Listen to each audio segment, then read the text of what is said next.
Hi, my name's Rachel and this is Ruffle, the star of an exciting new children's series of stories about an Airedale Terrier called Ruffle and his adventures on the steam railway. Ruffle has lots of exciting adventures. Normally his big black nose gets him into trouble. But his latest adventure is quite a special one because it sees him helping to save a life. And Ruffle and I would like to tell you about the story. It's called Ruffle The Lifesaver.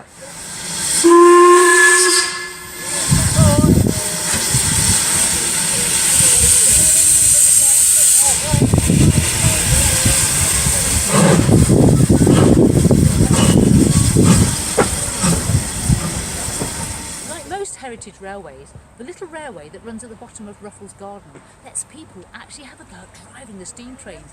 How exciting would that be? These are called driver experience days, and it is at one such visit that our story begins. Ruffle had wandered down to the station in the hope of a snack of bacon. But Eric, who Ruffle had befriended on a previous visit, was nowhere to be found. So Ruffle was standing watching Ben, the engine driver, and a man on a driver experience visit in the cab of the green engine. They had just finished the morning run, so the trainee driver, who was called Trevor, climbed down from the cab and went over to sit on one of the wooden benches with the intention of eating his lunch. Ruffle decided that if Eric wasn't around to cook bacon, he would sit next to Trevor in the hope of sharing his lunch. Trevor made room for Ruffle and was quite happy to share the odd tidbit. However, partway through his lunch, Trevor began to feel unwell and collapsed onto the floor, rubbing his chest. Ruffle jumped off the bench, scared that Trevor had fallen onto the hard platform floor. Eric would know what to do. Ruffle quickly ran over to the little storeroom and gave a sharp bark. From inside the hut came Eric's voice. As Eric appeared at the door, Ruffle ran over to him and began to pull the trouser leg of Eric's overalls with his teeth. Eric knew from previous adventures that Ruffle wanted him to follow. "OK, boy, show me what's the matter," said Eric, and followed Ruffle round the side of the ticket hut to where Trevor was lying motionless on the floor. Eric stopped before he got to Trevor. He remembered the first aid training he'd had only last week. D-R-S-A-B-C. D was for danger. Eric looked quickly around to check that there was no danger before he approached Trevor. Eric called to Trevor as he knelt down and shook him by the shoulders.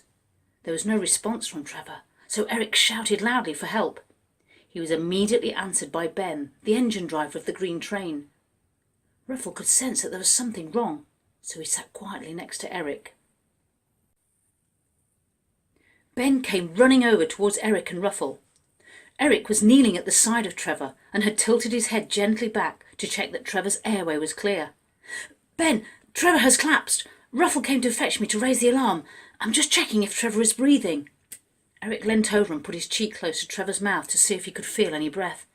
"No, he's not breathing, Ben. I need you to ring for an ambulance. We need a paramedic here and quickly. Go and get the defibrillator. The emergency services will give you the code to open the box. Then come and let me know that the ambulance is on its way." Ben immediately got up and, taking his mobile phone from his pocket, began dialing 999. As Ben spoke to the ambulance team, he walked across to a little yellow and green box that was attached to the wall outside Eric's station hut. He tapped in the code that had been given.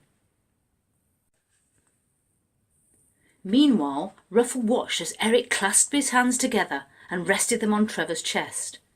Eric straightened up on his knees so that his shoulders were over his hands and began to push firmly down on Trevor's chest. Eric began to hum a tune. Ruffle turned his head to one side, wondering why Eric was singing to Trevor as he lay on the ground. Ben returned with a little green box. "Right, Eric, an ambulance is on its way. I've got the defibrillator. All we need to do is follow the instructions." Ben noticed the quizzical way Ruffle was looking at Eric. "It's OK, Ruffle," said Ben. "Eric's using the song Staying Alive as a rhythm to keep the compressions going, to keep Trevor's heart beating." Ben opened the defibrillator box and immediately a computerised voice began giving instructions. Ben listened carefully, then started to follow them. He placed the defibrillator pads on Trevor's bare chest as the instructions directed. The defibrillator told them to stand back and the machine began to check Trevor's heart rhythm. The defibrillator's voice prompt told Ben to press the flashing yellow button, which gave Trevor a sharp electric shock. The defibrillator then instructed Ben to give more chest compressions on Trevor's chest, just as Eric had done. The machine counted down for a couple of minutes, then checked Trevor's heart rhythm again. Eric noticed that Trevor was making some movement, so Ben checked and could feel Trevor's pulse. His heart had started to beat, and he was breathing. Ben and Eric began to put Trevor into the recovery position. Just as they were gently turning Trevor over onto his side, the paramedics arrived. They quickly assessed Trevor and were able to transfer him onto a stretcher and into the waiting ambulance. Eric, Ben and Ruffle watched as Trevor was lifted into the ambulance and the doors closed. The paramedic turned to Eric and Ben. "Well done! Your quick thinking has saved his life. We'll get him to hospital and he should be okay now." "It was Ruffle here who raised the alarm," replied Eric. "If he hadn't come to fetch me, no one would have known that Trevor had collapsed." The paramedic knelt down beside the large black and tan dog sitting next to Eric. "Then a big thank you to you, Ruffle. Trevor owes you his life. Well done, boy." He stroked Ruffle's head and ears as two large brown eyes looked into his. The paramedic climbed into the ambulance and Eric and Ben waved them off.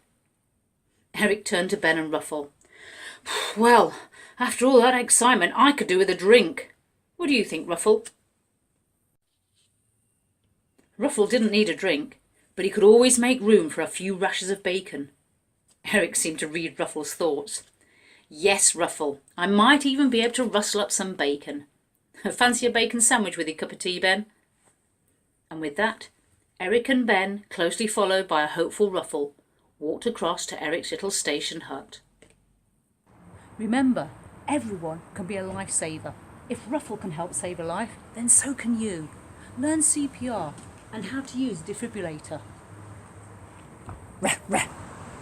Thank you for taking the time to watch this video. This video was made in partnership with the Joe Humphreys Memorial Trust. Joe was my brother and just age 14 whilst out running he collapsed and died. If somebody had known how to do CPR or how to use a defib, the story might be very different today. Just like Ruffle says, anybody could be a lifesaver no matter how old you are or who you are.